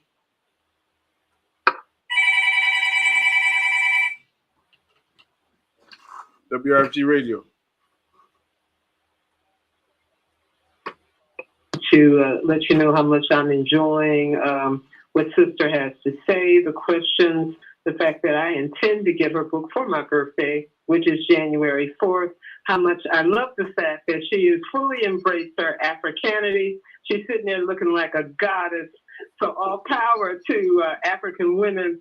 And I'm just so pleased that you have her on the show today. I think it's symbolic that she would show up today and explain the fact that we do not have to separate ourselves from any belief system, that we all are the Alpha and the Omega. And she's just living proof of all that. And this is Jolynn calling from Prince George's County, Maryland. And I'm just so glad to that you took my call today. So all peace and love to you, beauty. All peace and love. Thank you. Thank you. Much love to you, beloved. Thank you so much. You were talking about the battle with Mr. Covey and reached out to Maryland. 404-523-8899. Yes, yeah. So those are two of the main ones. We can go on and on. I really appreciate it. I want to, reflect what the mama just said. It's been very much a pleasure to have you here today because you're taking us into our own neighborhoods. That's the whole goal of it. Yeah. Tools are sciences related to us. So they can truly be tools and not just something. Leaving from one of the things about that they say about the so-called age of Aquarius is leaving from belief to knowledge. Right. Application age, it's time to do it. So any plans for a movie or any of that related to it? That's a real question. All right. From your ears, I would love to. Yeah. So for centers, I worked with the marketing for that. We'll see what comes from all of that. So I sent some copies to Warner Brothers. So we'll see. That's what's up. I heard through the grapevine that some of the brothers, I think Brother Kugler, one of the writers for Sinners, actually contacted you and you did some form of consultation with them. Is that accurate? It was the Warner Brothers directly through him, with him, his blessing. It was about the marketing for the movie, right? For Sinners. The idea was to create mojo bags for the journalists is what they wanted. But I was saying that this was my spiel. I was like, that's not gonna work. Right? Because Hoodoo is a real practice, a real belief system. And so we had a dialogue about it. It was about 3 or 4 calls about the idea. Because I think that they felt like, we're gonna fly you in, we can do this. And my whole thing is that this is a serious practice. And if you want practitioners to come and see this movie and not walk away from it thinking this was some jive shit, right? Then you need to bless it with that intent. Now, if you want to make stuff for a vampire, do that, but the Hoodoo aspect needs to remain, as a belief system. It's a very real system. And so they did not go that route, right? And so that was a wonderful blessing that they didn't do that, because I think that so many people, it brought so many people to the idea that it's okay to practice Hoodoo. It took it out of the realm of being a vampire movie and a movie about taking agency over your practice, right? And being out there and understanding that all of these things are coming to hinder how we live our lives. And we need to be, upfront about what can protect us. Yeah, the parasites. Yeah, real talk. As you were talking earlier, that's what I felt. Yeah. You're describing a parasitic energy. Yeah. As you said, and it's updated now. It might not be somebody coming and dropping a Mickey and slipping a Mickey in a drink or dropping the powder on the floor like your mother witnessed. Oh yeah. These people were like spraying a little spray in the air and knew that this woman was going to come step out of the stall and walk right into it, and then why, the idea you're crazy. You missed the flight. You don't want this job, all of that, So yeah, we just missed the mark when we look at it as being, oh, that's just the past. That's not today. How can, just like all of that evolves, our practices have to evolve. And part of that evolution of our practice is pulling everything together, right? And making it one. They got a cocktail for us, we got one for them, So yeah. Ashe. In our closing moments, I was talking about some of the people who are more well-known people. And, even as we do libations and everything through the years, it's been a recurring message to remind ourselves that, yes, the Marcus Garveys and the Mary McLeod Bethunes and the very well-known figures are very important as anchors for obvious reasons. And so are our local heroes and sheroes, heroines and the people who lived in our neighborhoods, whose name might not never make a movie, but it's very important to be able to connect with their example, with their sacrifice, Right. with the gift that they brought ultimately. So Mhm. just really wanted to go that route and focus on that, and I think we achieved that. Especially with you sharing from your book, which is Mhm. something I'm Mhm. very definitely getting ready to pick up. I wanted to Right. ask you about a few people through the years that have been historically associated and spoken to, like where they were practicing hoodoo. I'll just name them, and you can comment on whichever you choose. You only have a few minutes. One is Araminta, Harriet Tubman. Mhm. One is Reverend Nat Turner. One Mhm. is it just left me there quickly. Is it? Mama Zora Neale Hurston. Mhm. Mhm.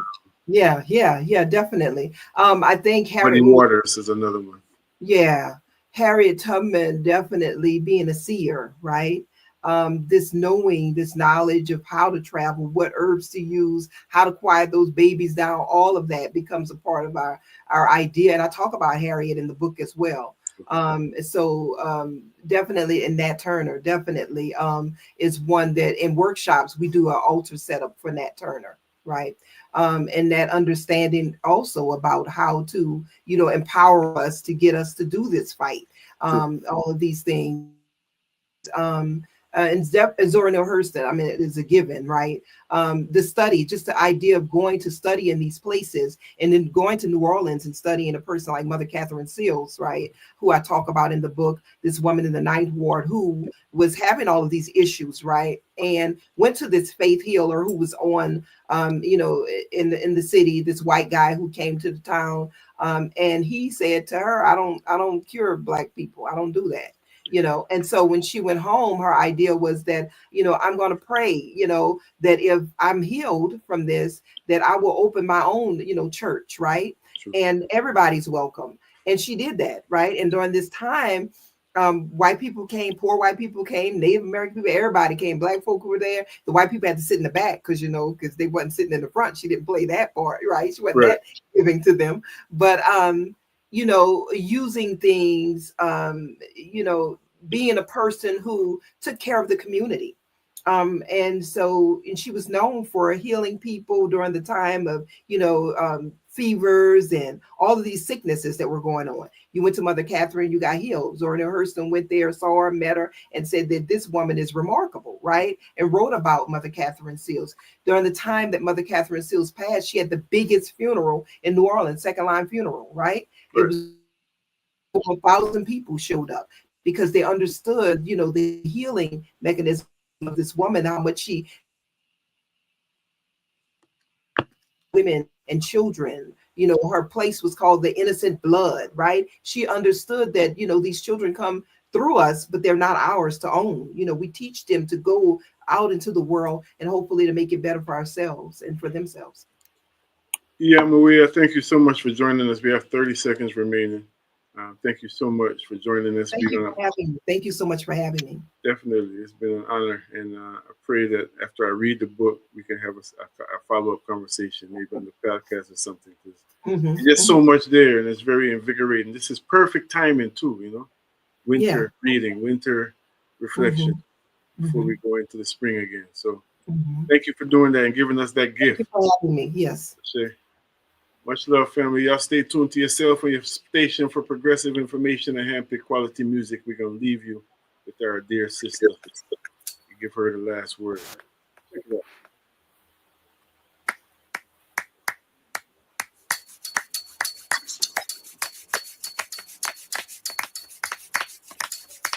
Ancestor, ancestor, take my hand, ancestor, lead me on, ancestor, let me stay, ancestor, I get tired, ancestor, I get weak, I knows I get warm, ancestor, through the storm, ancestor, through the night, ancestor, lead me on, ancestor, through the light, ancestor, take my hand, ancestors, and lead me on. In my way grows drip. Ancestors, please linger near. When my light is almost gone. Hear my cry, hear my call. Take my hand, let's not fall. Take my hand, ancestors, and lead me on. Mm-hmm. Mm-hmm. Mm-hmm. Mm-hmm. Mm-hmm. Keep it up, Seven. Keep the love. Mm-hmm. Mm-hmm. Hear my cry, hear my call. Take my hand, let's start fall. Take my hand, ancestors, and lead me on. Familo Wosoke, Kilekbeoga. I am that which walks with you through the torrential rains of life without getting wet. I am that which walks with you through the firestorm within, yet fire cannot burn me. I am that which walks with you through the winds of transformation, yet cannot be uprooted. I am the memory whose shoulders you stand on when feet plant on earth. I am the head that came before a book. I am the you in that mirror that you look. Say my name. I am ancestor. I am a Gungu. Ashe. Mojuba, Egun, Mojuba, Egun, Mojuba, Egun, Mojuba. Hear my cry, hear my call. Take my hand, let's start fall. Take my hand, ancestors, and lead me on. Mm-hmm. Mm-hmm. Ancestor, you are breath, you are bridge. You carry us over tumultuous time. You who can hear and answer with quick remedy. You are ready before we ask. You who can speak through tongues of trees and fire and water.